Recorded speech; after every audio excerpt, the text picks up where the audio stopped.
on YouTube now. God, I'm just as bad at this as I am at the stupid game. It's all a mystery. All right, Wolf, whenever you're ready. All right. When building your dream home is a nightmare. Today on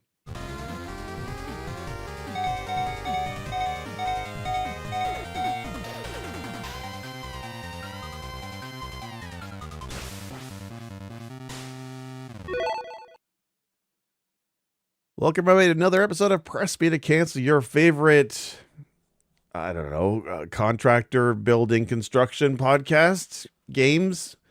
I don't know.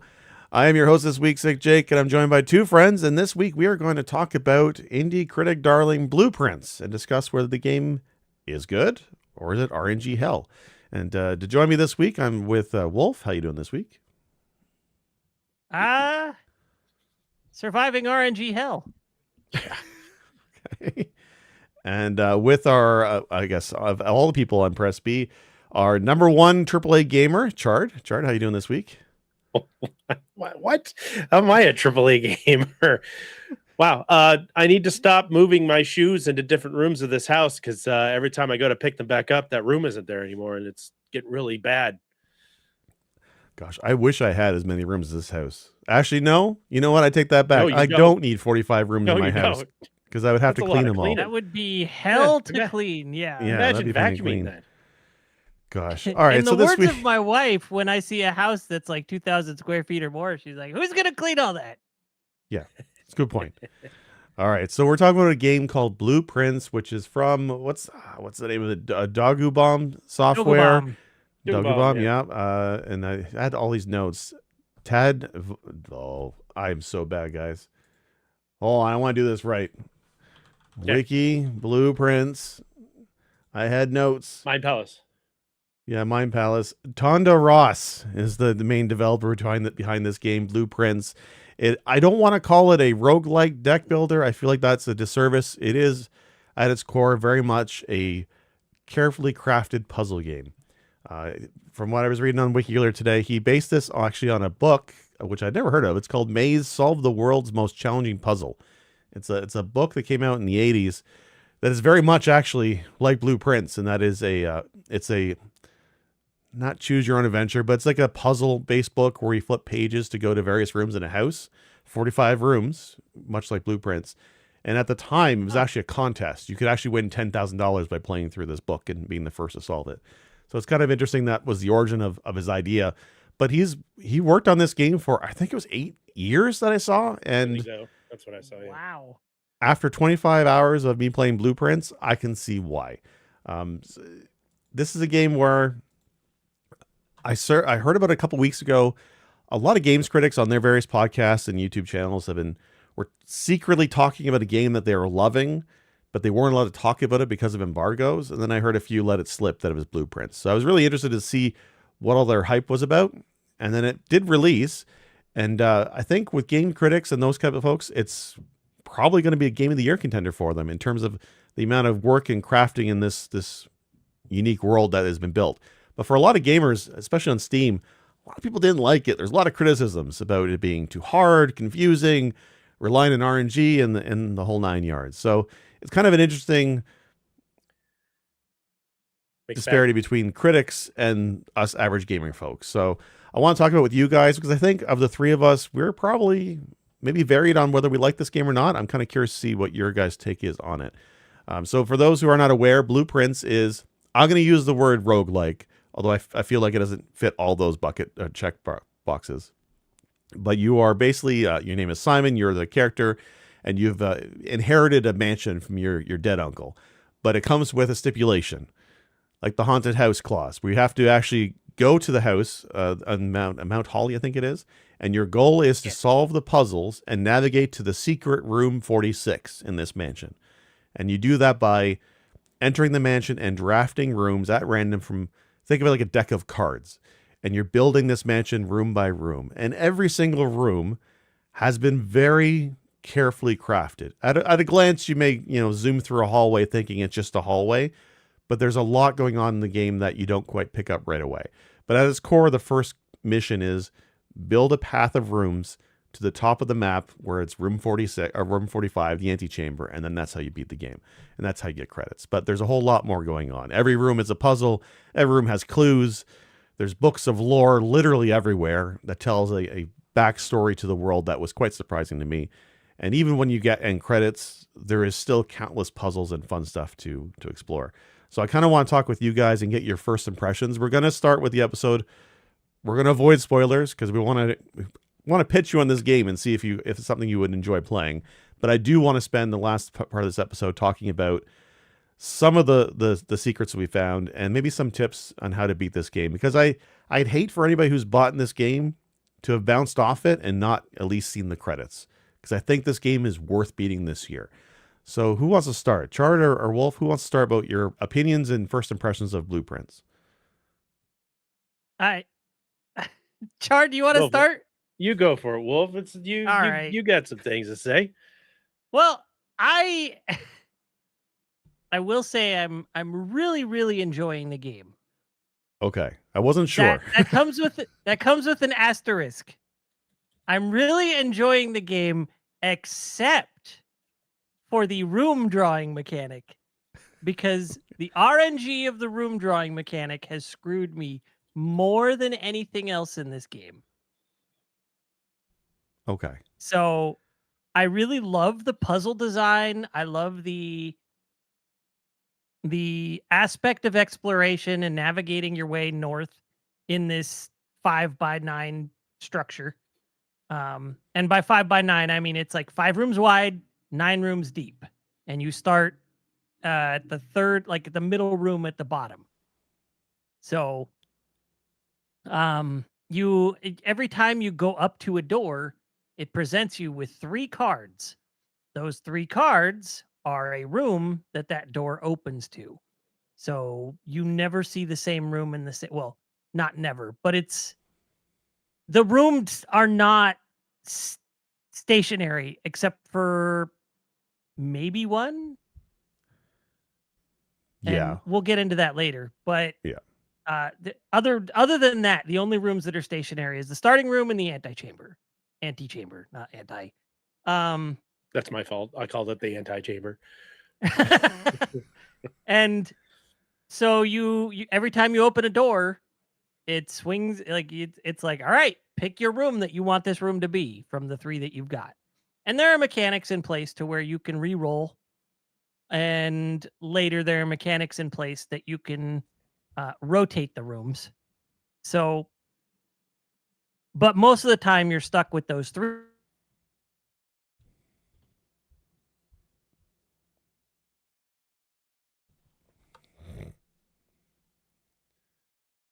Us. There we are. Well, I'll make sure we're still live. Okay. That's great. Yeah, we're still live. There we go. Okay, interesting. That All right, was we're weird. still good. Yeah, we're good. Sorry, guys. All right. Okay. You were saying. So what was the last thing you heard me say? Rotating rooms. Okay. So aside from those, usually you're going to open a door and just get the 3 options you've got and the directions they're facing, and that's it. Now, what those different rooms have different properties. Some are bedrooms, some are shops, some are just hallways, which is the weirdest, lamest descriptor for a room. Yeah. But Well, that's what they are, those though. are a room descriptor, Or and they do have spare stuff room. going on for them. The spare room, actually, we'll come back to that because I find the spare room very interesting. There are also special rooms. I don't know what the type is called, but they're blue. Well, like the blue is And almost those like the generally basic kind have- of room, I think, right? Because I mean, like the first couple of rooms you see, and it's the first 5 rooms you see are like the den, which is just a den, and there's a table and 2 doors and a gem. They right? generally have some sort of thing going on in them, though. Right. So like they have a puzzle, or they have something to interact with. Right. You get something from it, gems or keys. So they'll have a puzzle, or it'll have something that affects another room, or something along those lines. That's what the blue rooms are. Or it's just goodies, because I think the closets also count as a blue room. Yes. And you're showing a puzzle on screen right now.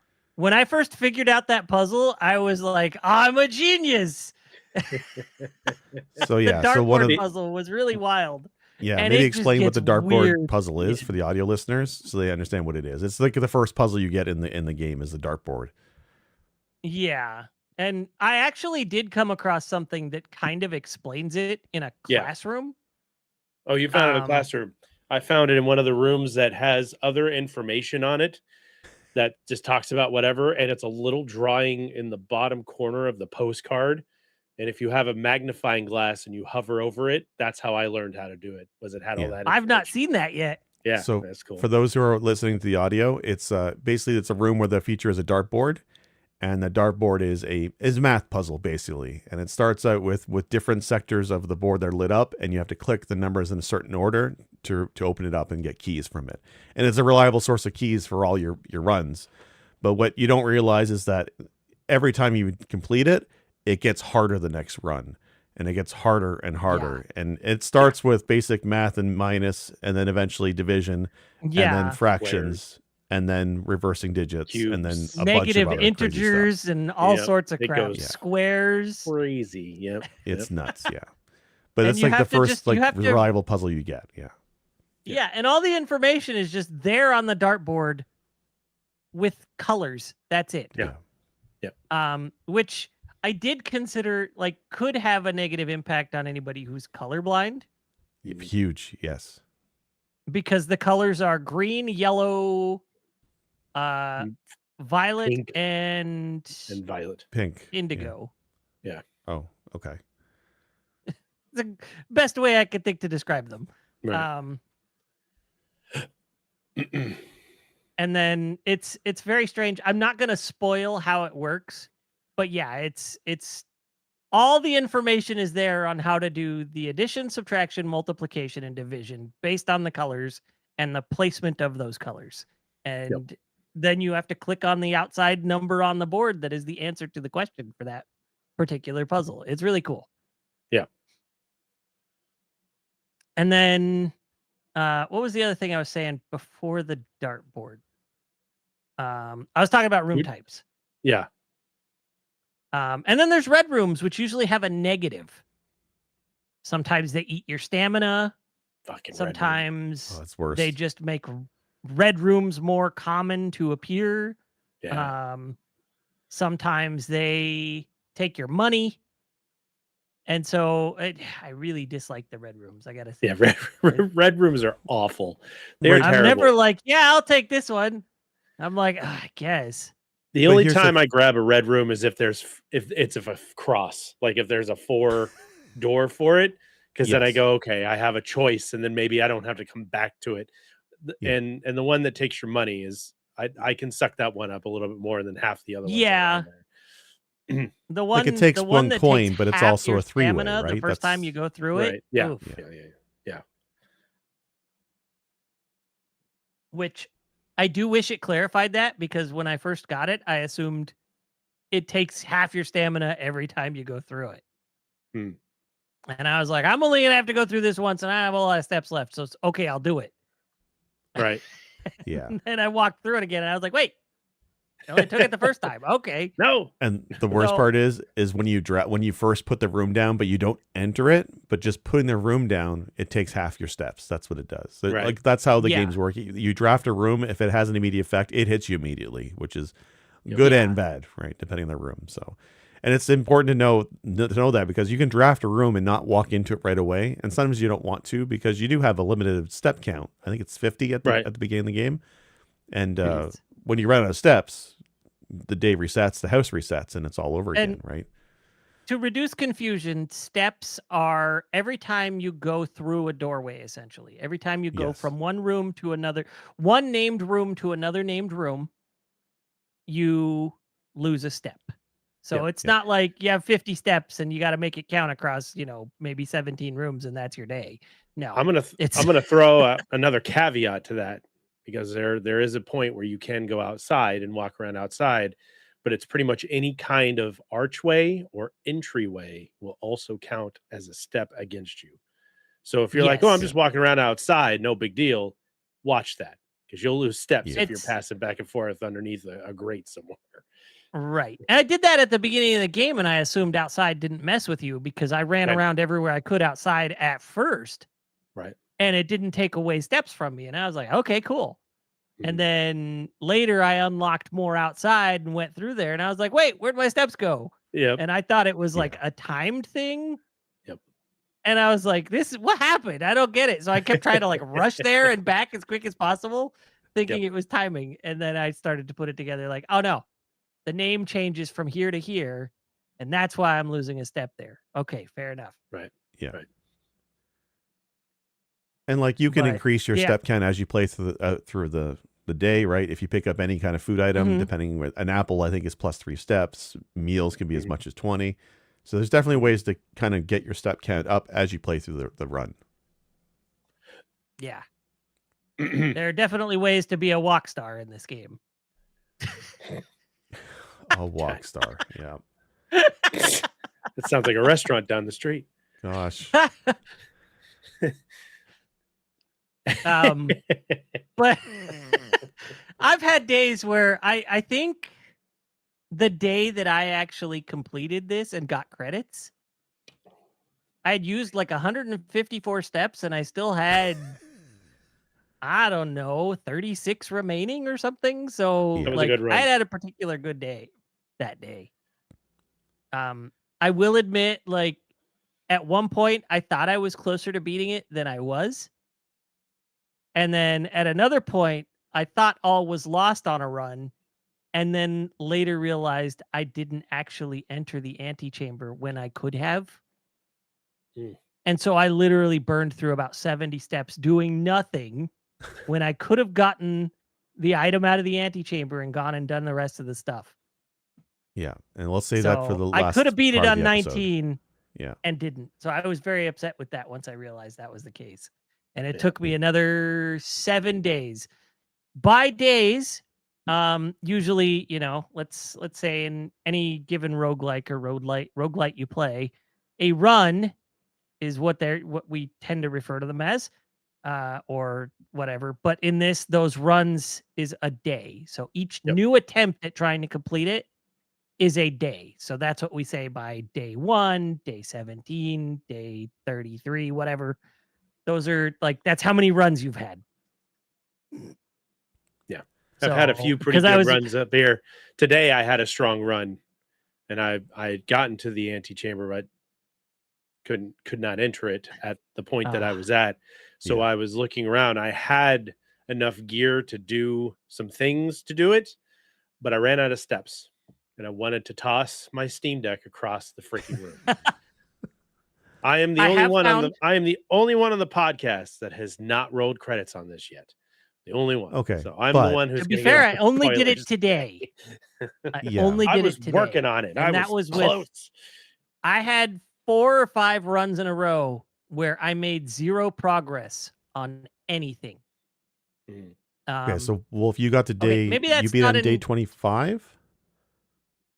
Day 25, day 26. I sent it to you. Let me check that in. Something like that. So I beat it. I got credits at, and I shouldn't say beat the game because getting credits is it's a goal, but it's not the only goal in this game. Yeah, and I got to the credits at day 31 in this game. And Chard, you're only at day 15, so like you still have much more stuff you can do because it is a roguelike elements to it. It can be beat. And one day it can't be beat. It's impossible. But the more you play like it, the more you unlock to make things easier. So like it's hard now. Like there is a Steam achievement in this game, and I think it's on console as well. One of the achievos says beat the game in the first day. So it is possible, I guess, to beat this game in one in-game day. I don't know how. I don't know how either. But I think when I look at people playing it on Reddit and whatnot, the average seems between day 20 to day 30 plus. So like it's not like you beat this game in the first couple runs. It's a roguelike. It takes time to get to the end credits. And it's more of the journey with this game than anything else. It's not necessarily the goal. Yeah. So I mean, so like Wolf, you said Gungeon's easier than this game. Well, it is not an easy. It is a difficult game, right? It is a difficult game in that there's definitely a resource management aspect to it, which I wasn't expecting how deep that goes, right? Because I mean, maybe to explain a bit, there's There's keys to open some locked doors. Some doors are locked, some aren't. There's gems, which you can use to draft when you get the 3 rooms to draft. Some of them may have gem costs. Better rooms have gem costs. And then there's coins. There's money, right, which you can use for the stores. And the difficult thing when you first start out is that everything resets on the beginning of the day, and you have to accumulate resources to kind of proceed. But as you play, it's a roguelike. You eventually make things easier in that regard. So it is definitely a game that gets easier the more runs you do. And there's times when my runs were 10 minutes. And for me, I didn't look at it as I lost RNG. I look at it as, well, did I get any kind of clue? Or did I get any bit of backstory or lore in the game? Like, did I find a new book or a note or a letter that tells me some story? That to me was good enough. And I'll explain in the last half of the episode a bit another goal I had where I didn't feel like a run was wasted. And if it was like 5-10 minutes, it's so quick to just pick up and do another run right away. And I didn't feel it was that impactful to me. So I didn't mind. I didn't call it a failed run, a waste of time. I just kind of rolled with it. And that was just, I guess, the way I looked at it. So I want to say I've had fail runs that I refer to as a waste of time because I did not discover anything new. The run took me 30, 40 minutes, and I got near the end and couldn't get into the antechamber for one reason or another. Mm-hmm. Usually because of bad RNG, not pointing the direction I need the doors to go. That was my big thing. Yeah. And I will touch on that a little bit. There's an item in the game called a compass. That thing is fucking useless. Yeah. No kidding. It says it makes doors more likely to point north. Oh, is that what it's supposed to do? Yeah, that's what it is supposed to do. No, it doesn't. Okay. So I was at rank 8, which is the eighth row up from the bottom, right? Right. You want to get into the 9th row or, a door, the antechamber door from the 8th row up. Whatever. But I had both sides of the antechamber opened. I just had to get up to it on one side. I had 3 attempts to make a door go north, and I had a compass. Guess what didn't happen? Okay. You didn't go north. How many doors went south? Oh, all like probably 7 out of the 9. Yeah, there is definitely RNG there. But part of it too, I feel like is when I say deck builder elements, I mean that in that all the rooms you get, of which it's basically 45-ish, right? Think of it as a deck of cards, and you're drafting them as you build your house. And for the most part, once you've used the room, it's gone. There's exceptions to that. It's a video game, but so it makes it pays off if you, for example, draft the closets or the single dead end rooms in the corners on the bottom of the map. Use those red rooms that you can manage in the beginning. Put them in. Like I'll put the chapel near the beginning, so I'm not constantly going in and out of it and losing money. I'll put the bathroom, which is useless red room, does nothing. I'll put that in a corner so that's it's there. Or I'll put the closets. I won't cut off. If I have a 3-way pathway to take, I won't close off one of those pathways with the closet right away. I'll try and explore a bit more and use more rooms, and I try and weed out the rooms that I know are not going to be useful at the top of the map early so I can manage it. And that's what I do. And by doing that, for the most part, I've been okay at the top of the map, getting to the antechamber on the side I want. Not all the time, for sure, but more often than not, I do. And then there, like you said, there's ways to manage and get rerolls in the game. Like there's items that you get even early on in your playthroughs that will help you reroll draws and whatnot, and that does make it easier. But there's definitely luck involved. Absolutely, for sure. Yeah. There's also ways to sort of enhance your next day's run. Yeah. There's a couple of rooms. One that lets you start with extra gems the next day. One that lets you start with extra steps the next day. Is there a money one? I don't know if there's a direct add money to your pockets the next day room, but there is a way to increase the money you start with. And I say that because I have 13 allowance on the every day. Yeah. So there's a couple advanced rooms, but I'm going to save it for after we give our impressions, and I'll talk about it. Yeah.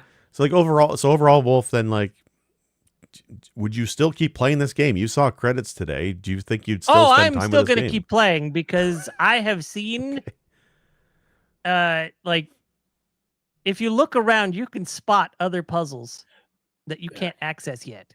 Yeah. Or puzzles that you can, but you don't have the answer to yet as you progress and open up Right. new areas.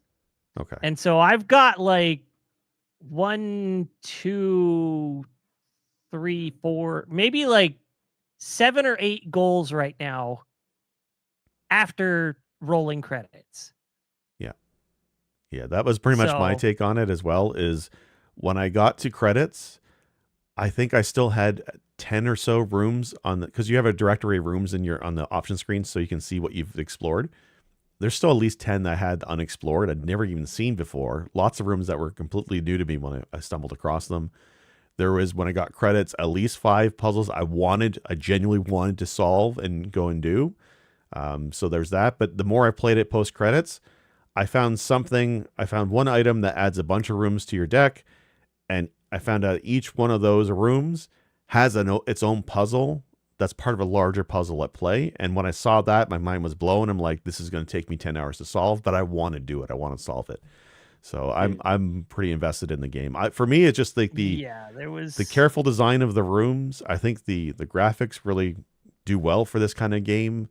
The atmosphere, I think, is on point. It's not a horror game, but it's definitely atmospheric, and there's definitely tension involved, especially when the steps are dwindling and, like, you pass the kitchen 5 rooms back, you could probably make it. but if you keep going, you might be able to get something on the way, and you want to keep going. And making that risk reward mechanic is really on point. But even the music, like the higher you go in the map, the better the music becomes more intense and more impactful. Mm-hmm. There was some cutscenes that were like out of nowhere to me that are very mysterious and awesome. But just for me, there was a story that is told in the mansion. Like, even like every bedroom you come across, there's notes and books and diaries, and it all gives you pieces of a larger puzzle. There's history about the land and the world you're in, which is pretty wild.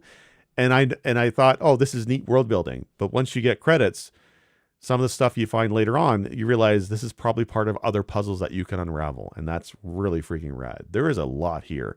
And like, even now, like 25 hours in, it's just, there is more and more stuff I'm seeing that I genuinely want to solve. And that's pretty rare for me. This is like, I go back to Inscription and Tunic, which I think is games that most of us liked on the podcast. Like, Tunic was one of those games where you beat the end boss, but there's a whole other meta puzzle, and I beat that meta puzzle, but there's a stuff even further deeper down that road I did not want to touch because it was too much for me. But the deeper, wider puzzle in this, I actually want to engage in, right? Like, Animal Well was another game, right, with this that I think I liked it a lot. I think, Wolf, you were like hit or miss on it, but there was like a end game after credits puzzle in Animal Well that was neat, but it wasn't enough to hook me like this game is. Like, Blueprints has its hooks in deep for me in terms of what I want to peel back on this game. So, oh yeah, Char, definitely. I am. Char, oh yeah, go ahead, Chard. Yeah, Chard, you haven't really said much. What we want to hear, I want to hear your thoughts, because I feel like you probably want to bounce off this game. No, I don't. I actually don't want to bounce off this game at all. But it is. I share Wolf's frustration of the RNG aspect of the game. That does drive me insane. I get annoyed when I get like the same 8 rooms every single run that I do, and I don't see anything new, and I don't catch anything new. When I get like 1 or 2 new rooms, I'm like, oh, cool, something like Jake said. What did I learn on this run? What did I open up? What did I unlock? Because you do unlock some things that are permanent if you get to them, and they are very helpful. There's certain rooms that will help mitigate bad rooms. There's certain rooms that will help do all this other stuff. And you can kind of launch those at the beginning of each run if you choose to do so at certain times. So when I unlocked that thing, that was like a big win. I was like, okay, cool, I can do this all the time. But then, of course, all those rooms are randomized, and you may not get the stuff you want out of that room either. So it's like, it's a gamble, and it's fun. I really enjoyed this game. This was not something, when Jake had mentioned it and described it. At first, he described it as, this is like well, it's not our generation's, because Myst is our generation, but this is like this generation's Myst, right? This is the kind of the game that we grew up playing. 3D art, puzzle solving, there's no risk of death, but there is risk of failing, and Yeah. but it takes the roguelike element or the roguelite element of the restart, where you get to restart and do it over again and keep playing ad nauseum until you solve the puzzle or whatever. That dartboard, I must have hit my head against the wall for hours just trying to solve it as it stood, because I'd click on it and it would change, and I'm like, oh, all right, I'm already onto something here, and I wasn't even close. Like, didn't know it had any mathematics to it. I was looking at directions. I was looking at patterns. I wasn't looking at arithmetic when I was trying to solve that one. So I just keep hitting my head against the wall. And then the box gems, which is one of the earlier puzzles you get that tells you like one's a truth, one's a lie, and one always has the die or gems in it kind of thing. I Yeah. don't know how many times I failed that one going by, going, none of this makes Some of sense. them are hard. I Yeah. don't know how to get the riddle, and I don't like games that make me feel stupid. That's why I play Dark Souls, because I just hit my head against the wall until I win. No, You I can't do will that with games. say, there is a room that lets you there are ways to upgrade some of your rooms. Yes, I did solve Um, I did get one of those items that helped make that a little bit So easier. I've probably had 5 to 7 of those now. Okay. Yeah, But one of one. them that I got to upgrade was that parlor with the box puzzle. Mhm. And one of the upgrade choices was to give me 2 attempts at those boxes. Oh, that's cool. Okay. So I picked that one. Did you? Okay. Okay. I have failed it once since doing that. Nice. Okay. Nice. I took the Because one that the- gives you an the- extra gem. Personally, I wanted the extra gem because I've been pretty good with that one. It's not Yeah. math, so I was pretty good at the riddles on that one. So Generally, I would say yes, but sometimes it's so vague that Yeah. it's just not really possible and you're still left guessing. some of the ones I'm getting But- now, it's like one will say like the blue box has the gems, and then the blue box will say the white box has no gems, and then the black box will be like blank or something. Like it seems like all such the a silly boxes thing. are missing gems. Yeah. Yeah. Or there's one where it's like any box that has blue in the word change to black, right? Like it gets pretty creative with the variations in this puzzle, because this is another Yeah. one. Like the 2 puzzles that change every run are the dartboard and the 3 gems. They're the 2 first puzzle rooms you get. You see them every run for the most part. You want to do them because the dartboard gives you keys. The gem boxes give you gems, and you need both those resources. And once you got the mechanic, it's easy 2 gems, 2 keys, right? So you want to do them all the time, but they do get harder. And there are some of them where I'm just like, you want to smack your face against the screen. It's awful, but it's fun. I like the riddles. I get it. But I'm surprised at how many variations of this puzzle has been built into this game. Like nothing repeats. It's always something new. And that's pretty awesome. No, it's been good. Like, I haven't seen a single one of those phrases reused on any of those puzzles that we've gone through. Yeah. So No, And I think I've seen my stuff biggest very thing- similar, but not the Yeah. same yet. I think my biggest thing is my impatience tends to win out at times.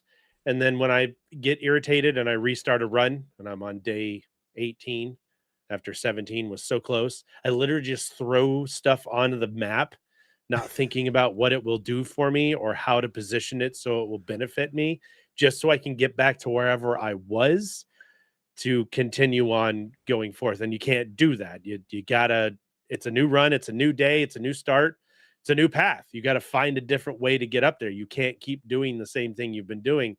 And that's my biggest thing, is I get so irritated with the damn thing, because I'm in a room where I can't see what I'm lying down, and I'm so close, and I just close my eyes because you can't see which one you're picking, and it slams down. It's a goddamn red bathroom, and I want to lose my mind over it. It's just It's ridiculous, but in a good way. It's very challenging, and it is very intense. The music is very ambient. The sound effects, the graphics are beautiful.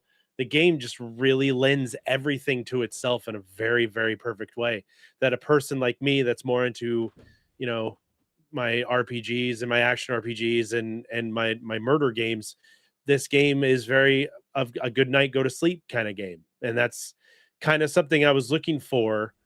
Like, when I'm done with a long day at work, I could sit down and I can do 2 or 3 runs of blueprints and see what happens with it.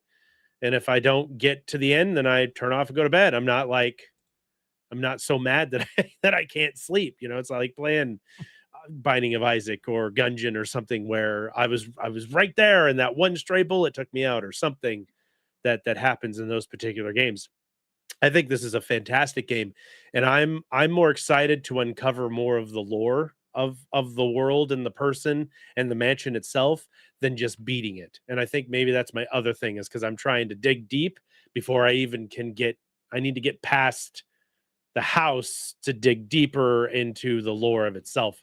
So I'm like, when I first started this up, I was literally looking at every picture, every drawing, taking pictures on my phone Yeah. so that I have it so I can review it. I've got so many pictures of this game on my Steam Deck window, my little Steam Deck window, Yeah. so that I can review it later and blow it up if I need to see something.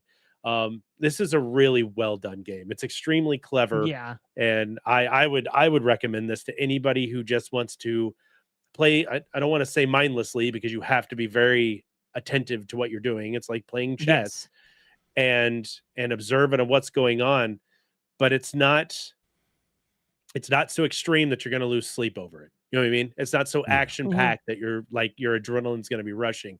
Like Jake said, it does get a little stressful when you see that step count going and you look at your map and you've got 10 steps and the room is 9 steps away and there may be food in there and you don't want to kill your run just to try and get to something because my dumbass put one room on one side that had a door on it that needed an electronic lock. I turned the electronics locks off on the other side of the house. And to get through that had a key card in it, by the way. I grabbed the freaking key card to get in there and I had to go all the way back to cross the house, turn it back on, go back over, and I lost my steps halfway through. And that was a really good run. Yeah. So, you know, you have to be attentive to where you're putting the stuff down and pay attention to what each room does. I mean, that's duh, Yeah. right? But I mean, it's not as duh as you think. And like you need to be adaptable on the fly. Like you may have a certain preference of how you attach you do each run where like I love using the shovel, I need the hammer and I want the hammer this run, but you don't always get the same items every run. And that can be a bit frustrating, but you have to be learned to kind of roll with the punches. Like for me, the one puzzle I was stuck on was something called the pump room. And I was really I couldn't do it. I said I'll try it again next time, and there never was a next time. I got credits without ever seeing that room again, and I wanted to tackle that room again, but it turns out I didn't need it. And that's the thing with this game is that there's multiple ways to achieve your goals, and you're not going to get the same layout of the land as you normally do, and that's okay. You just have to be flexible. Mm-hmm. Mm-hmm. Yeah, I've only messed with the pump room. I think I've placed it twice, successfully messed with it once. And I had a lot of steps that run. So I was actually able to do multiple things with the pump room. Yeah. So, you know, it drains different bodies of water around the house. Right. I was able to drain one. I had the pool next door to me, so I was watching the water in the pool. And I was like, Neat. oh, okay. So I drained the pool so that I could go down and get the loot in Hold there. on. Don't spoil anything else. Let's maybe at this point, let's just say that I think out of the three of us, do we all recommend this game then? Yeah. Yeah. It's got Chardmonk seal of approval. I think this is a lot of fun. It just frustrates the hell out of me because I'm not good at it yet, but I will be. Yeah, that's definitely a recommendation for me. I love this game. This is one of my favorite games, not only of this year, but I think of the last 5 years. It definitely ranks high for me. This is a great game. This is up there with how much I love Tunic, honestly. Look out, Monster Hunter Wilds. You've got a competition. Seriously, actually. Yeah, this is a really good game. And honestly, the roguelite part of it is one facet of the game. Mm-hmm. You're always going to have to some degree, I'm guessing, partake in some of a run before you can participate in other puzzles around the property. And those puzzles are really interesting. Like I've actually got notes. I have notes that I've been taking. Yep, you have to. So that way I can keep track of stuff.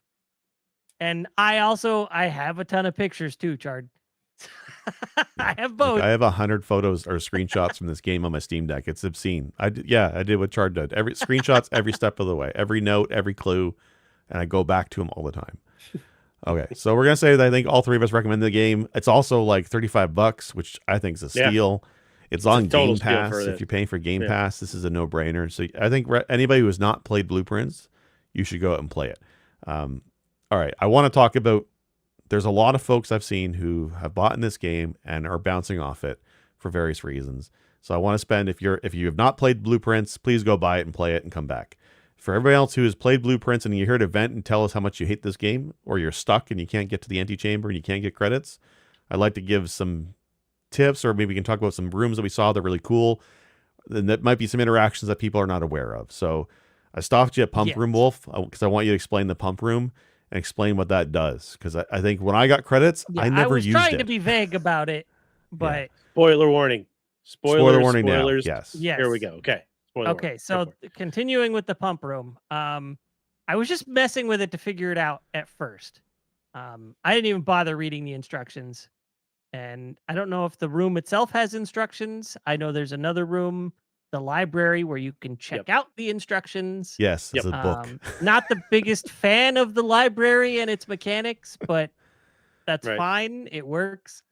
But yeah, I winged it and figured it out. And first I was like, okay, I want to mess with this. I want to drain the pool. So I had to figure out how to drain the pool. And I wanted to see if it would actually do it, because I didn't have the pool room right there. It was like 5 rooms away.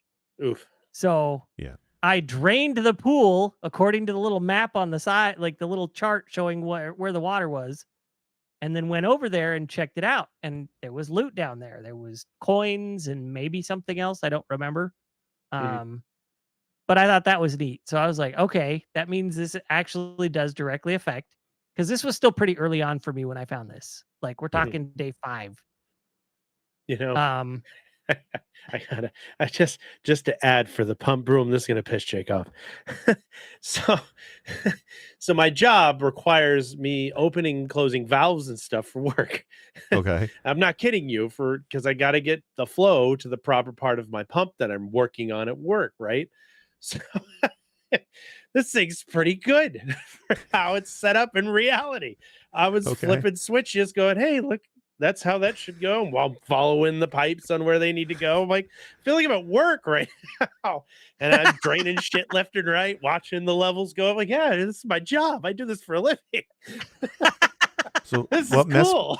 What messed me up in the Pump Room, and I eventually figured it out. So for those who are stuck like me, is go behind the pumps, and there's another pump behind them, but there's also a little toggle switch where you can direct the flow from tank 1 to tank 2. There's a third tank in there that comes to play later. Depending on the body of water you're pulling or pushing. Yes. Yeah, that's right. It's not for everything. And that's what's messing me up right now is I got the pool down to like 1 step above dry, and that's my issue is I've never been able to drain a room except for the kitchen, which doesn't even matter. So I never really mess with it very much, but did you figure out what to do with the kitchen? I had to fill the kitchen so that way I could drain the well. The fountain. Right. The fountain. Yeah. And so in draining the fountain, I had to fill the kitchen. And I was like, the kitchen has water? I was like, I guess that makes sense, but what? Okay. So I went back to the kitchen and I looked at the faucet and I turned it on and I just left it running. Oh. And I walked around a little bit and left it running. And then I had enough time to go back and check. And I was like, I wonder. So I went back and checked, and like the water level hadn't lowered. I was like, okay, so that's not a way to get rid of water.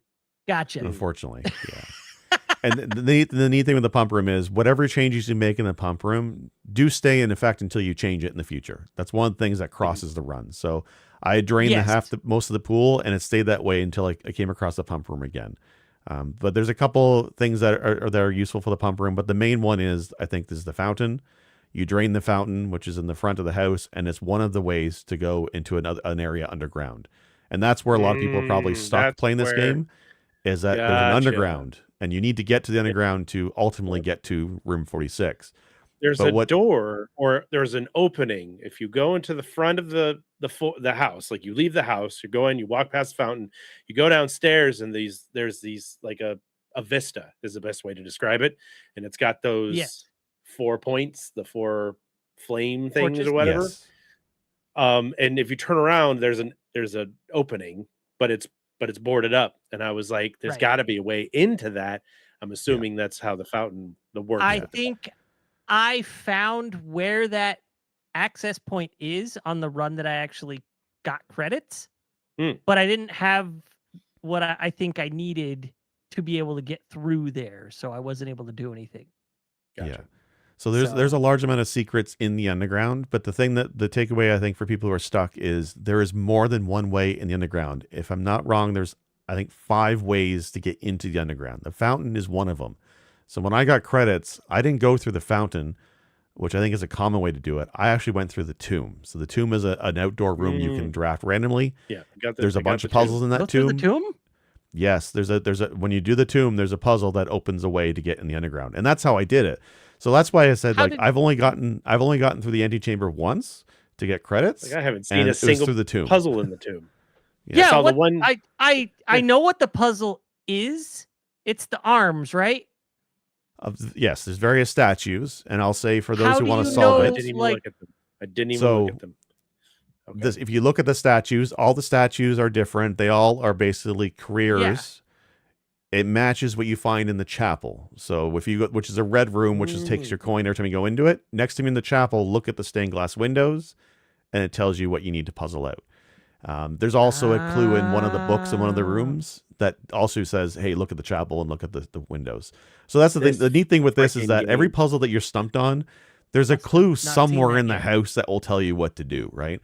Like the other thing I had an issue with was there's like a bunch of safes in the house, right? And for the most part, those safes have lore bits behind them, and the code to open them is usually within that room. But I didn't know that. But there is a room you later draft that tells you straight up. When you see a safe, basically this is like the code is somewhere in the room. I don't want to give it away. So there's clues to all the hard puzzles. I've seen a few red papers that say code to safe is this. Yes. I've had those, but I haven't seen the other thing yet. with that is one of the first rooms you get is the security room. Yeah, go ahead. Yeah, okay. The security room, on the desk, there is a notepad that says memos on red paper are false. Memos on green paper are true.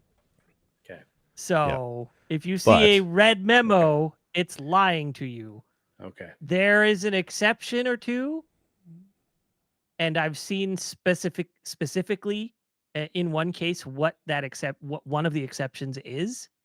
And so, but I honestly have no clue where that exception is. So because the note I don't you just know what that room described, is. the note you just described in the security room, if you take the magnifying glass, which is an item that's very common, you you put the magnifying glass over the note, there's small text that says, unless the note is handwritten. That's the exception. So it's like red is lying unless it's handwritten, then it's true. And so it's all there in the note. So that's the thing that's wild with this game. It's all there. It's all in there. Guys, come on. It's right there.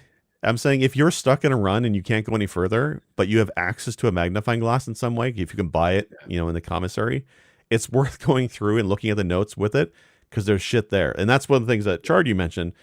There's like a little tutorial slip in one of the rooms. I think it's the Nook. And it just tells you basically how to draft rooms. But if you magnifying glass over it, it tells you the clues to the dartboard puzzle.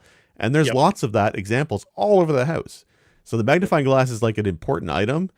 And you want to use it in every single room if you can. And keep notes. This is where notes become important. So like I have notes now. Have I been to the room? Yes. Have I used the magnifying glass in the room? Yes or no? Because that is also key. So that's the thing is wild to me. The other, because that's one of the notes that you see in the house.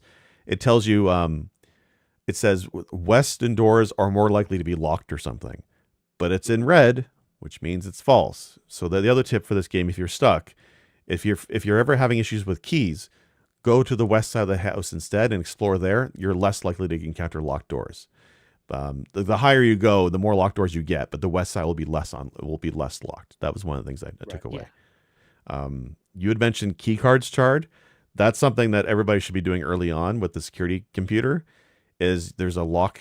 There's an option to tinker with electronic locks. You can make it so that locked doors or electronic locks show up more frequently, or you can make them show up less often. You can also choose the default lock behavior when the power's out. So you had mentioned that you can turn the power off and on. Yes. So on the security computer, you can make it so that when the power goes out, all electronic locks are turned off. That makes sense. Because I didn't add those two together. I just, every time I saw them, I turned them off thinking, well, if they're off, then that means I can go through them. And then this one today that I lost because I ran out of steps because I had to run across the house to turn them back on because I had a goddamn key card, screwed me. So, there's things that, again, you're learning as you play, right? Yeah. So like if you have a key card, then it makes sense to go to the security computer and make it so that more electronic locks appear. So it's set security to maximum. So you have more electronic locks because you can open them. And the and same thing if you have if you find the circuit breaker early on and you can disable the power to the locks, then make sure you on the security computer you turn that the locks will be off. So like you can tinker with that. Yeah. That saved me a lot of headache in a lot of my earlier runs by tweaking the locked doors issues. That's cool. So I really want to stress to people who are stuck in this game, there's definitely different paths to get to the end of the game, right? We said there's the underground, which is a big part of it. There's definitely multiple entrances to the underground. Fountain, tomb, there's a bunch of others actually. The antechamber itself, like for all of us who played, there's 3 ways into the antechamber. There's 3 different doors. Each of those doors is opened by a lever, right? Mm-hmm. Have you guys seen all 3 levers yet or no? I've only seen one. I only found the one. I believe so, but I never remember where any of them are except the one in the garden. Yeah, so that's the only one I've seen. It's funny you mentioned that because the secret garden is how I did it. That's how I got credits. But I feel like I've stumbled upon the secret garden, right? It's a key you use and at a certain spot, and you get this green room that has one of the levers. The other 2 for folks who are probably stuck not with the secret garden is the greenhouse. The greenhouse has a lever, plain sight, but you need a broken lever piece to get to work. So I feel like a lot of people will go to the greenhouse as their first way to get to the antechamber. The other way to do it is a room called the Grand Hall, which is a crazy wild room that has 7 doors, 4 of which are actual exits, but the other doors are compartments. And there's lots of cool stuff like items and stuff in there, but one of them is a switch to the antechamber. So that's the thing to keep in mind too. Right, that's right. So if you don't get the secret garden key in a run, you have the greenhouse. You also have the Grand Hall. The Grand Hall sucks if you don't have a lot of keys. But there's another room you get fairly decently. It's called the foyer. And if you draft the foyer room, which is another hallway, it ensures all hallway doors are unlocked. So if you can get the foyer and then get the Grand Hall will be completely unlocked and all the stuff is there for you to pick up. So it's like cool combos like that are really, really worthwhile. I know you mentioned the upgrade bits where you can upgrade rooms. The first upgrade, like what I had access to it, was the dartboard. It changes the billiard room into the speakeasy, and it just makes it so the dartboard now does easy math problems. I could not have turned that on fast enough. So I don't have to do the squiggly line math anymore on that stupid dartboard puzzle. I don't get maybe some of the better rewards that you can get from upgrades, but I thought that was worth it. So I thought that was neat. But I thought Jake's over here seen the upgrade for that room yet. The last Jake's one over here promoting synergy like a boss. You have to. This is the thing, right? One of the first upgrades I got, I think the first one I did get was you have the Nook, which is basically a corner room that gives you a key. I took the reading Nook, which I think Wolf, you took the same thing. And I love that one because what the reading Nook does is it ensures that when if you have the reading Nook, when you go to the second door in that room, it always gives you the library as one of your draft options. The library is great because it gives you a higher chance of a rare room to pull on that door. So it's like a neat combo. Reading Nook in the corner, you get the library. Library usually leads you to something else if you have gems, and that's the thing. The gems is what can hit you. So there's like a lot of great room combos that I thought are really good in this game. I have a question about an item since we're in spoiler territory. The wrench that allows you to change the commonality of something or the rarity of something. You want to turn everything common, right? And then maybe turn like the gem into a rarity so that you don't get it as much. Is that where my head goes? It doesn't work on every room. It only works on rooms that are marked with a gear. Yeah. Right. But does that make it more common if I kick it to the common level? Yes. Will I get it more often? I did that with the laboratory. And so Okay. I see the lab all the time. Okay. Yeah. I made it common, and I love messing with the experimental features. Yeah, me too. So Yeah. to the point now where I have unlocked a way to access terminals once a day. I can access a terminal that hasn't been accessed yet. Yeah. And so if the first terminal I come across is not the laboratory, I generally access the laboratory. If I've already accessed the laboratory, if I've been in the room for a while, or like if I've been around for a while, I will go for the office so I can spread money around. So I have ways I never I really did the play. spreading money thing. Does it give you a lot of money that Oh, I way? do it all the time. I've Okay. had it Spreading. give me 16. So it Really? can give you quite a Okay. bit. Yeah. Yeah, the laboratory, I didn't even think to do the experiments outside the house. That's actually a good move because that laboratory can basically break the game to your benefit, right? Like the one I had today was the first trigger is if you see a red room, lose 5 steps, then, and then I had the second step was set your steps to 40. So every time I hit a red room, it resets my steps to 40. So basically, a whole lot of Wow. steps for that run. It was pretty awesome. That's cool. I've seen the one that will increase your allowance by 1 coin every time you trigger it. Yeah. Another I've done one that quite a will- bit. That's why I've got 13 allowance. Yeah, because like there are allowance bonuses hidden in the harder puzzles, but I feel like you get more of them from the laboratory experiments. Like Yes. that's how you break the game to your benefit. I'm just waiting. I'm trying to find one that gives you more gems. I want permanent gem upgrades. I have 2 each run, but I want more than that. I don't know if that's Well, there that would be or nice. not. I got to figure out how to do that. I have not set foot in the greenhouse yet. No? I've seen it, but I haven't Nope. dropped it. Yeah. I was looking for I something else. drafted it. Well, I didn't draft it. I drew it for the first time today. Okay. Yeah. After I beat it, after I got credits, then I finally saw a greenhouse in Nice. another Well, run. There's definitely rooms you don't see. You don't encounter. Like the more rooms, whenever you see a room that in their draft options that you have not seen yet, you should take it because I think it leads to unlocking other rooms. Is the way I think it works. Also, some rooms only Yeah. draft on certain sides of the house, like the garage, which is very important, right? Because it lets I love you the garage. go outside for the first time. The garage is only keys. on the west side of the house, right? Not the east. Yeah. The east, I think, has the greenhouse. It comes with 3 keys, and then if you have the car key, you get more goodies. stuff So out of the stuff. Yeah. And you can Yeah. unlock, like Jake said, you can open the garage door if you get power to the room, and there's a whole bunch of cool shit that goes on with that. yeah, that Yeah, gives you access to a daily bonus kind of room. Mhm. Yeah, and that outdoor shed, one of the options that there was Fallout a shelter? shrine, and the Fallout altar, shelter. the bonuses you can get from the altar. Once you know the right amount of coins to deposit, you can get you can get a bonus for multiple days that lets you rotate rooms for gems. One that affects red rooms. Another one that gives you berries that you can use for a random room, and more often than not gives you a rare room every time. Like there's a lot of cool stuff in that shrine, and I've done some really great runs with that. What was the one I told you earlier, Wolf? Oh, the hovel, right? The hovel makes it so no room costs gems, but instead it takes steps. Gives you Well, extra feet, if you've stuck in the game long enough, you probably have a lot of steps. The hovel is great for exploring the house. I want to tell you about my run where I actually had 90 steps to start my day.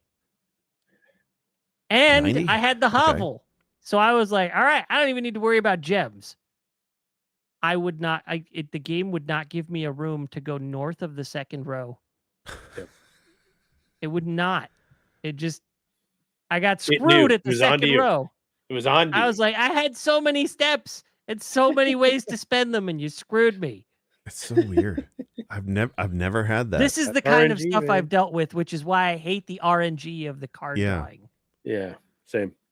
I've never been screwed that early in a run. Like never. Like there's always been some way to like redraw rooms or something. Like I'm getting the drawing studio so I can redraw rooms, or it's the nook to the library and the library gives me something decent, right?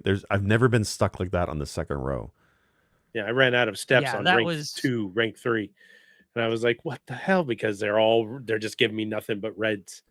And I'm trying to get pathways open, and everything else was either a circuit breaker room or a closet or a bedroom you can go get steps in, but the one time with no way to leave. It wasn't a pass through. I was like, what in the hell? And I was like, well, I'll take the gymnasium. It's got 4 doors I can go in through. Yeah, sucking your half of your shit out. It's like, come on, Yeah. dude. Well, it's 2 steps, right? For the gymnasium. Oh, The the weight gymnasium. room. Which one is the one? Oh, the weight room is the That's half your weight steps. That room. one Yeah. sucks. I Yeah, hate that one. that one sucks. Yeah, but you know what's funny for me is until I saw credits, I never got the wrench. I didn't get the wrench till after credits, and I've only gotten it once. So I've only changed the Oh, rarity on. I've changed the rarity on the boiler room now, because that's one of the rooms I wanted to tinker with, and I almost never got it. But I haven't seen it since. The other one was the workshop. So there's crafting in this game. You can combine items. I've only seen the workshop twice, and there's a few times where I've had an inventory full of all kinds of items. I've had batteries, shovels, compasses, everything I could use to make new stuff, and I haven't gotten the workshop, and it's driving me nuts. I only find it when I have nothing in my inventory. So have you guys seen messed the with that at all? workshop one time, Just one Not even time, seen it. okay. Never and seen I was able to make a dowsing rod by combining the compass and the shovel. What does that do? So I'm going to say I greatly prefer the shovel to the dowsing rod. But basically what it does is when you draw your 3 cards rooms, it'll like wing around a bit and point at the one that's going to have extra items. Oh, that's cool. It's neat, but I think I'd rather neat, shovel. but by the time I was able to do that, I was near the north end of the manor, and I was like, that's not all that useful anymore. Yeah. Yeah. I have found more places to dig and the shovel twice. And every time I really? get the shovel, there's no place for me to dig. Every single Early time. on, I found the shovel so often that it was just ridiculous. Like, Yeah. most runs, I would get either the shovel or the sledgehammer in like my first 14, 15 runs. I've had the sledgehammer. And in a lot of them, I got both. What? Yep. Once? So you know what it is, Chart, is the green rooms, the courtyard is great. I love the courtyard because more often than not, there's usually a shovel or a sledgehammer in that room every time. I should probably stop trying to find paths and just use the rooms. And if I run out of paths, then get what I can out of the rooms and move on. Yeah. Because my thing is, if I see a green room but there's only one way in, I don't drop it. I need a way out. So I get mad because I've run out of a path. And when I get to that very last step, like getting the red bathroom, I wanted to put my fists through my TV. I was so freaking mad, dude. That because it was, and it's in that when you go in the dark room, which is a red room, the next room you pick, you can't see what they are. It just has the 3 of them, and you pick whichever. And I was like, I gotta pick something. So I picked it, and it was the damn bathroom, and it was my last door before I ran out of doors to keep going. And I was, God, I was heated. I was heated. But if you use the bathroom when you earlier on in the run, like you control when you drop it, if you can use it earlier, then you know that it doesn't come back up to haunt you later on. I think that's the big trick for the game is use those shitty rooms early so that you can kind of navigate it. Or if your run is dead early, at least you know it's early. The shovel's neat. Like that laboratory is funny as hell. Like one of the combinations, I will add dirt piles to the driveway. So you can trigger it. So you're just creating just a shit ton of dirt holes on the driveway to dig up. The fun one was adds 2 chests to the front lobby. I had that one in an easy trigger. I forget what the trigger was. I think it was like every bedroom after the second spawned 2 chests in the front hallway. And I found like all the bedrooms. And the aquariums I have count as all room types. So they counted as bedrooms. And I have a bunch of aquariums. So I had like 12 chests in the front of the house, and I had the sledgehammer, so I'm just whacking them open. I got so many resources, but I just sadly couldn't do anything with those items. But I had so much from breaking the game that way. That part's really, really fun. I know there's a way to make something that lights candles. There has to be, because I see several rooms where it looks like you have to light fires, like light candles as part of a puzzle. But I have not been able to find one or build anything because I haven't had the workshop enough. So that part's kind of frustrating. Well, I found in the route I used to get into the basement and actually get credits, I came across a part where there was a hidden room card that I had to dig up. A room card, really? Yeah. Like So it was marked on a piece of a map somewhere else. And then when I got to this side of it, I was like, this is what I've been looking for. So I wandered around and it wasn't even a dirt pile. It was literally just a spot that you have to stand in and dig. That's funny. Okay. Crazy. And it found me Lost and Found, which is a red room that gives you 2 rare items. But Oh, so every it's worth time it. you enter that room, you lose one of your inventory items at random. Oh fuck. Good and bad. That Well, sounds you know awful. what? That could be worth it, I think. I haven't gotten It that one at has all. it has its benefits, but yeah, that was interesting. There was something else. Oh yeah, in the clockwork room, it also had another room down there that I don't know if I've actually drawn yet. Yeah. You had mentioned about saving money and gems for future runs. So I didn't want to spoil it in the beginning of the episode, but I'll say it now. There's the freezer. Have you guys gotten the freezer yet? I have Yes. not placed it yet because every time I see it, I'm like, no, I don't want to freeze my funds right now. Yeah. Right. So it locks your gems and money for the rest of that run, but then you have those gems and money for the next run. And that's been huge for a few different things. I'm at the point now where there's stores I've unlocked now that the cost of items, and they look like really awesome, unique items, is like 40, 50, 60 gold plus. And I'm like, I can't afford these. So I need ways to get money every run. The showroom or something like that. That's right? one of them. And then the bookstore is another one. And then there's also a gift shop. Yeah. And they all have really expensive items. I've bought a book. I've bought the first 3 things in the gift shop. I'm so upset because I had spent a bunch of money that I didn't need to spend, not realizing it. And then I got the showroom. And it was sale day because I had found something that made everything 50% off. And had I not spent that money, I could have afforded the master key. Oh, which that locks all the doors, right? All the basic doors. Any basic locks, it unlocks. Yeah. And I was like, that's great. I wouldn't need to worry about that. But no, I was a dumbass early on and bought a bunch of gems. And then after I did it, I was like, wait, this was a stamina run. I picked the hovel. The gems are useless. It's really cool how much you can do. But for anybody who's still listening and is stuck, there's definitely different paths. I didn't like people complain about the boiler room because you use it to power up other rooms, right? Like there's a puzzle in the laboratory you can't do without power. So yeah, the boiler room will let you do power, but you have to place it and line up rooms, and that can be very frustrating. It's not the only way to power up rooms. There is other ways to power up rooms, but I got credits. I gotta stop saying beat the game, but I got credits without using the boiler room at all. Like the way I did it was literally I found the secret garden key. I kept it in my coat check until the run was lining up where it would be useful. I used it. I got the antechamber, and I used the tomb to go underground, and I beat the game. And that's how I did it. But there's so many ways in the underground. There's so many ways in the antechamber.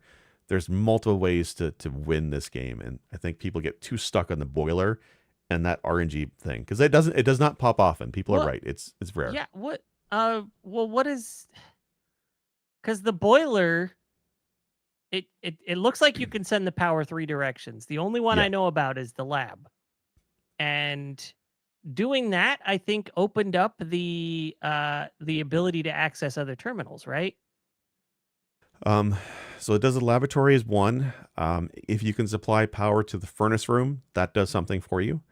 What's kind of weird is that I placed it once and I was like, this is useless. Well, what's weird is it's useless if you freeze your funds and you drop the furnace, it'll unfreeze your funds. Yes, but you still get the bonus. You still get the bonus for the next run, but you've unlocked it. You can keep going. But yeah, the furnace also does something else on top of that, and the freezer room, if you get heat to it, gives you stuff. So there's that combination there's too. A bunch of things that do it. Yeah. But what's weird about those the boiler room though is you have to look at the ceiling of all rooms. Not every room will carry power. There's like ducts, and you can see the ducts. Like the hallways have it, red rooms have it, but not every room has it. So you're trying to build a path with the boiler is very frustrating. So like the other way to do it is that worked? Yes, that's how it works. And that's why people get pissed off because to line up the rooms is a whole other level of RNG. But you don't need it though. But you can do it. No, and I just lucked into it because I was like, all right, clearly the power is going one of 3 directions here. So I just I tried one of them and I ran over to the lab and there was no power. So I ran back to the boiler room, tried a different one, ran back to the lab, and had power. I was like, all right, That's I don't know funny. how So I was supposed to know, but I did it. yeah, it's totally. If you looked in the rooms, you'll see the ducts, and they'll tell you if power is going through that room. That's freaking funny. But yeah, I've only gotten the boiler room a couple times, and I see that people look at that room thinking, oh, I must power things up to use the extra pump or the extra reservoir tank in the pump room. Like, yes, that's one use of the boiler room, but you don't need it. There's alternate pathways. Right. Even I won't say where, but even the basement portion of the game where you need to go to the basement to get the final room unlocked. Even that thing is one of several ways to open the last door in the antechamber. There's other ways to do it, but you need to look at item crafting and other features. So there's definitely multiple paths to beat this game, which is good because the game is hard. And I'm at the point now where I realize how rare it was for me to get the tomb, unlock that pathway, and get the secret guarding key to get to the antechamber. And now having that all line up for me in one run was pretty awesome. But I don't know if I'm going to get that again. So I have to figure out the pump and the reservoir and all that stuff. I have a question for you if we're not opposed to talking about this, because the way you beat it, the way you got credits sounds very different than the way I got credits. You used the tomb to get to the basement. Yeah. Where does that spit you out in the basement? I'm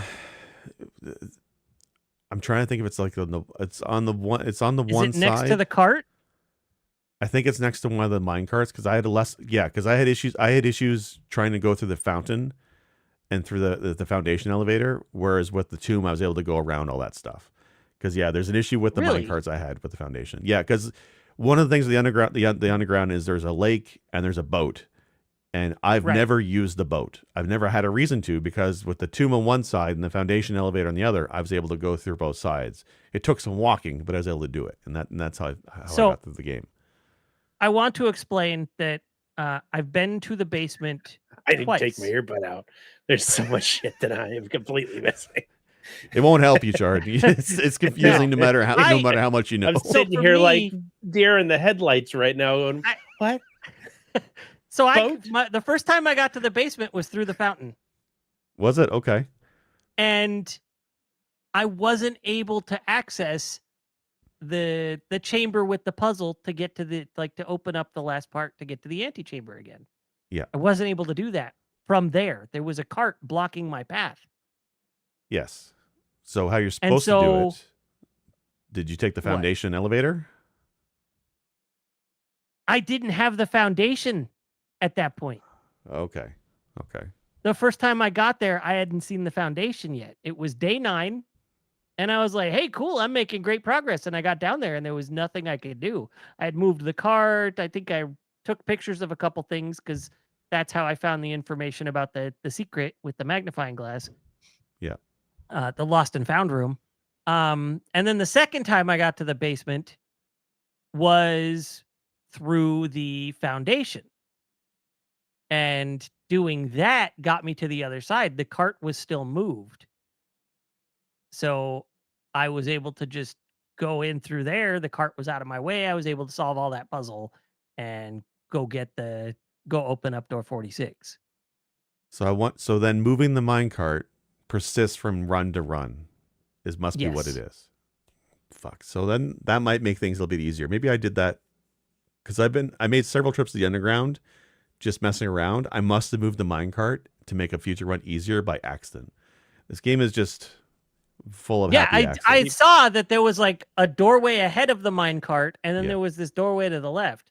And the doorway to the left seemed like it was something important, but I couldn't do anything from here. So I pulled the minecart back, like, okay, maybe this will stay. And sure enough, it stayed. Yeah. So there's a lot to this game. Yeah. There are about so many puzzles. Have you guys seen, what is his name? Alzara? The Zoltar the machine? Rumpus room. Have you seen the Rumpus room yet, Chard? I've been to the Have you used the machine? I've used the machine, yes. Yeah.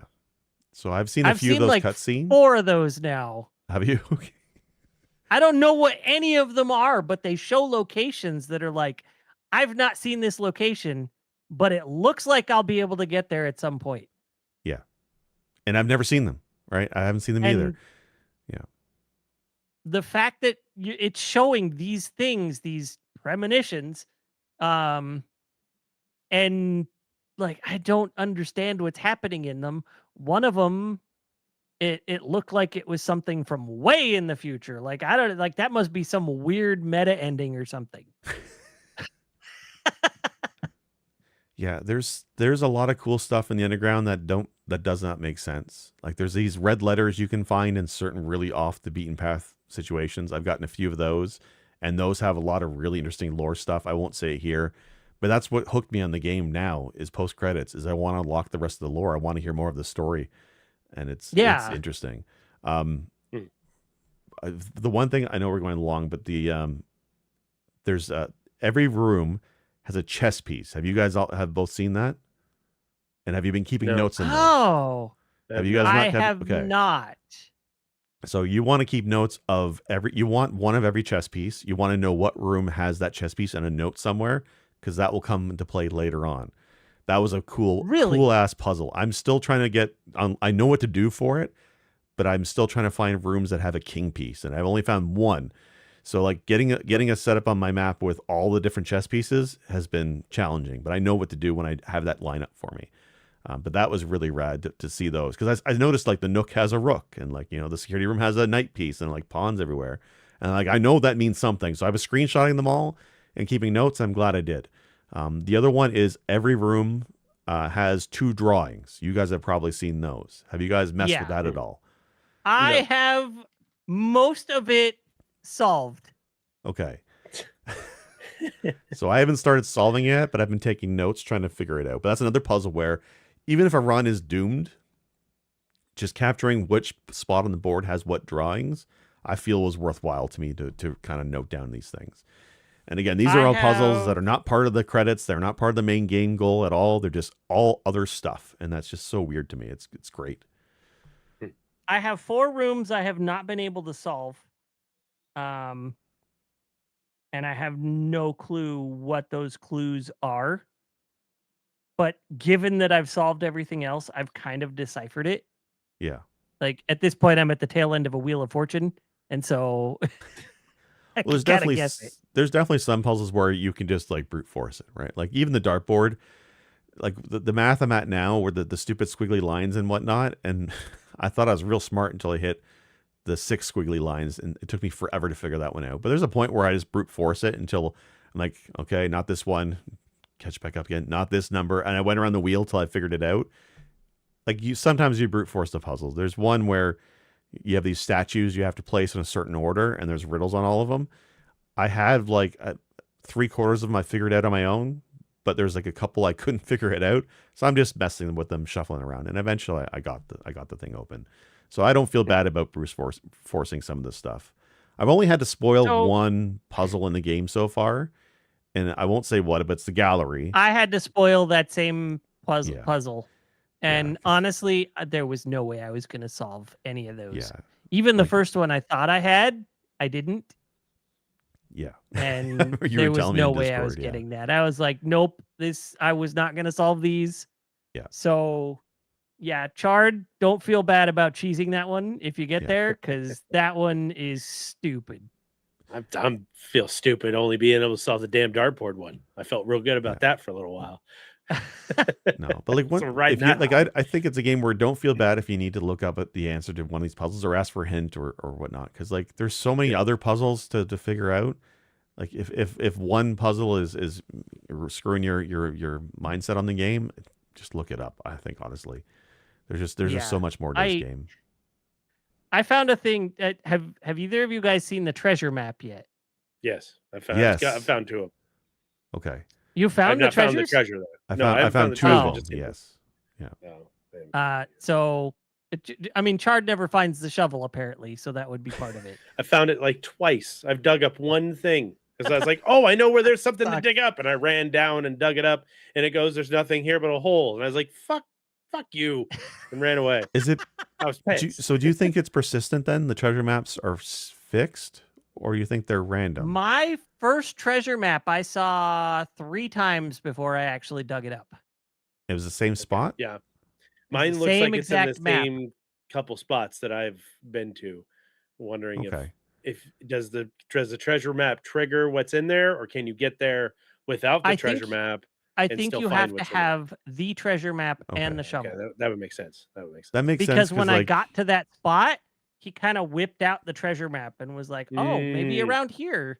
it right. triggered the okay. That makes sense. It's because that makes So sense I gotta once because play I this, the guys. metal detector, right? The metal detector gives like finds other items in rooms, but Yeah. the items Mhm. aren't there unless you have the metal detector, Yeah. right? That was one of I've the things where I'm noticed like, that am I too, 'cause really I missing look. gold coins everywhere? I'm like, no, I'm Yeah. not. Yeah, because I look now in the spot that I find them, and I'm like, Yeah. "There's yeah, never and they're anything not here," and then there. I get the Yeah. stupid metal And then detector. you It's right between walk the books. by and it's all beep beep, and I'm like, Yeah. "What?" You, Like I was just God there. damn it!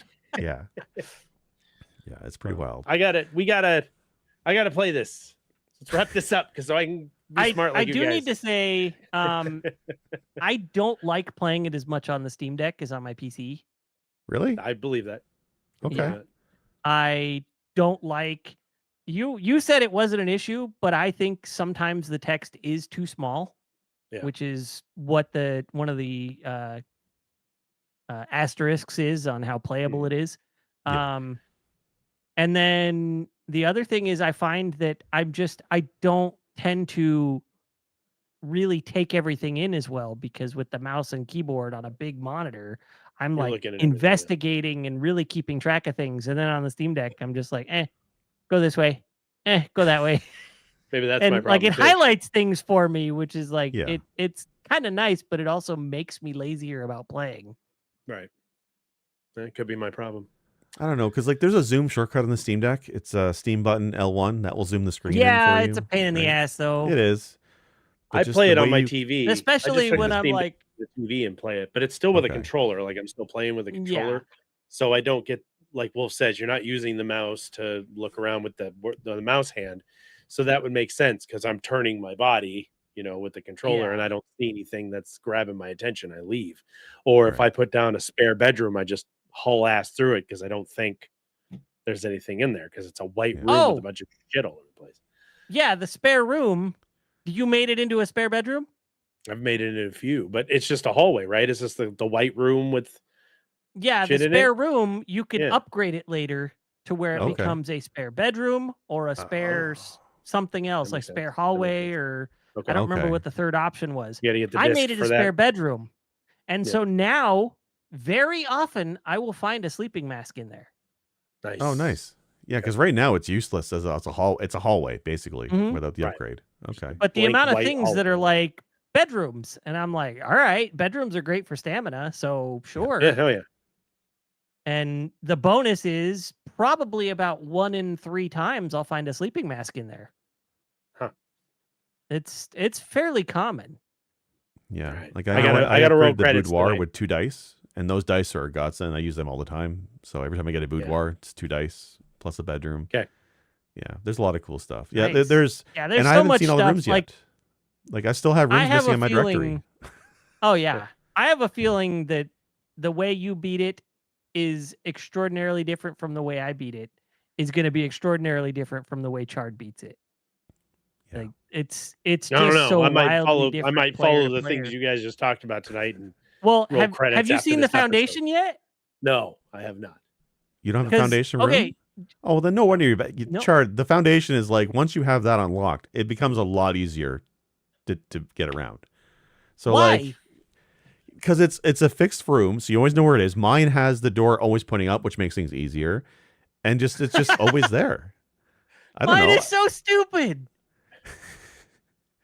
Well, yours You're is like oh, I a wish T. mine was way down there. No, mine is a T in Okay, the but mine's second like row. So that's guaranteed one room that I will never get to go north from. okay. Mine's higher up, which sucks, but it is on its side, so it's always like going up. So that's why it's decent for me. But yeah, once you have the foundation, Yeah, it that's doesn't move. convenient. But there's stuff around that room, and there's always dig spots in there. So it's Yeah. I don't know, but it's also All right, weighted the foundation. underground, right? So like there's different ways Yeah. in the underground. But yeah, like like once you get allowance and you have guaranteed coins every run, once you unlock the thing that gives you 2 gems every run, that makes things a lot easier. And the game gets easier the more you play it. So definitely keep at it. Day like, 18. Still hard as I hell. hate that 2 gems thing. Yeah. God Yeah, the gems damn. can be frustrating. Anyway, great game. Game is great. I know when we talk about game of the year, this is probably gonna be one of my 2 picks. Like this has been an awesome game. Honestly, I spent last night. I told you guys I've been playing Gunfire Reborn with a friend of mine for a couple months now. At this point, last night, the first like 10-15 minutes of our gaming session, I was telling him about blueprints, and I was like, "It's probably not for you, but I think your girl would dig it." Yeah. Yeah. Yeah, I told my wife the same thing. She goes, "What are you talking about in the episode?" And I was like, "Blueprint." She goes, "What?" I'm like, "The game that I've literally been telling you about and playing on the TV the last couple of nights." "Oh, this is the first time I've heard you mention it." I was like, "No, it's not. It is not." No, he I said it promise sounded guarantee really you. cool. He had Yeah. read articles about it. He was Yeah. like, "It sounds really cool, but I don't think it's for me." And I was like, "Yeah, I don't think so either." Yeah. Right. But I I didn't do think this was she gonna would be a me enjoy game it. either. So now It's- I'm jonesing to go find all these things you guys brought up. Like when I beat and got the credits, I couldn't stop thinking about the stuff that I haven't figured out yet. Like there's a red door I found somewhere that I can't open, and it's just there. And I know there's probably something neat behind it, but I'm trying to figure. I have nothing that points me toward it. I've not seen any other keys that make sense for that door, and I want to figure out how to open it. Like there's just so much in this game. Like 8 years to make this game makes a lot of sense when you realize the chess pieces, the drawings, the soil map. I didn't even know about the chess pieces. Like I don't even know where that puzzle is. The drawing room, like once I figured out the drawings were a puzzle, I was like, "Oh my gosh!" Yeah. And so I drew up my little chart. Jesus God! And started keeping track so of good. it. Right. Yeah. So I take anyway, pictures. And I have to wonder where the hell the last gas line is because I got 3 or 4 of those. so I have all 4 of those. That was fun to do too, and you both could probably do it. So Killing me. there's a lot. There's so much in this game. Like I think I'll be talking about it throughout the year. I've meant to mention this a couple times. I've been solving the answer keys for the classrooms in case that comes back up. So that's what I meant earlier in the episode, where I found a room outside. One of the options for the outside room adds 8 classrooms to your pile of rooms, and each one of those classrooms is its own puzzle. And I have an idea what it's for, and it has to do with like the history of the world. There's different kingdoms, and the sigils and heraldry that they do. Heraldry, flags, guys. Like the colors and symbols mean something to some kind of puzzle, and I've only gotten bits and pieces of it, and I think the classrooms are part of it. But that's the kind of puzzle level you're at, where it's like, I've only Tunic been in the manual is grade. nothing compared to what they're doing here with fucking heraldry Yeah. and kingdom histories in a game where you're in a house. Like it's weird how far it goes. It's that's really the awesome. one. Like when I get those puzzles, I have to open Paint over here and start screenshotting all the sheets so that way I can go through and compare and be like, okay, this is right, this is wrong, this is right, this is wrong, and then have an actual answer key and then take a picture of it. It's crazy. Like it goes so deep. Like Char, this game goes so far. Like it's nuts. And I'm doing that because I assume ultimately it will lead to a puzzle where I need to have this information. Yes. I'm pretty sure it does. Yeah. I haven't seen it yet, but I've also only been through 4 grades, and I think there's 8. So yes. Right. Yeah. It's crazy. Great. All right, guys. This is a really cool game. Yeah. Highly game is recommend. And like if you have someone, if you're playing it and something stumps you, talk to someone else playing it. Get some insights. If you really get stuck on a puzzle, look it up. Don't feel bad. There's 100,000 more puzzles you'll get stuck on. There's plenty of other stuff that you're gonna like. I'm no good at math, man. So when I had the option to make the math on the dartboard easier, I'm taking it. Screw math. But there's a lot of that. Anyway, we got to wrap it up. Guys, we are part of the SuperPod Network of podcasts, superpodnetwork.com. There's a lot of great podcasts, just like Press B over there. Check them out. Otherwise, you can find Press B to Cancel anywhere you listen to your podcasts, including Apple Podcasts, YouTube Music, Amazon Music, Spotify, fuck SoundCloud, not there anymore, and any other place you listen to your podcast. Or, of course, find us over at YouTube at Press B to Cancel, or visit our website at pressbtocancel.com. There's a link to our Discord. Come join us on Discord, where I love talking about this game. go talk in the channel about Blueprints. Just use spoiler tags for the folks who are earlier than us. But this game is one I'll be playing throughout the Me. year. For yeah, me. I know. For you. So I think, Wolf, are you doing anything that you want to shout out real quick? No. No. Charge, what are you doing up lately? Claire Obscura Expedition 33 hits the Yep. fucking shelves on Thursday. I will be making video recordings and putting them up on my YouTube channel to watch my first initial playthrough of one of the most anticipated RPGs coming out this year from an unknown French studio. I am so freaking excited about this game, as is a lot of the people that are talking about it in our inner circle. So yeah, you'll be seeing my actual first reactions of this game as we play it. They will be recorded. They will be posted on YouTube. So I won't be doing anything live just because it's easier to post them and record it. And then nobody misses anything as we play through the whole thing if I sit and wait on it for a couple days for one reason or another. So that's what I've got coming up. And I'm very, very excited to share that with everybody. For me personally, I have my Sisyphean game to continue my progress there. I'll probably install it, I don't know, when I beat Blueprints later this year. You already We did are beat Press B to Blueprints. cancel. Thanks, everybody. Have a great week.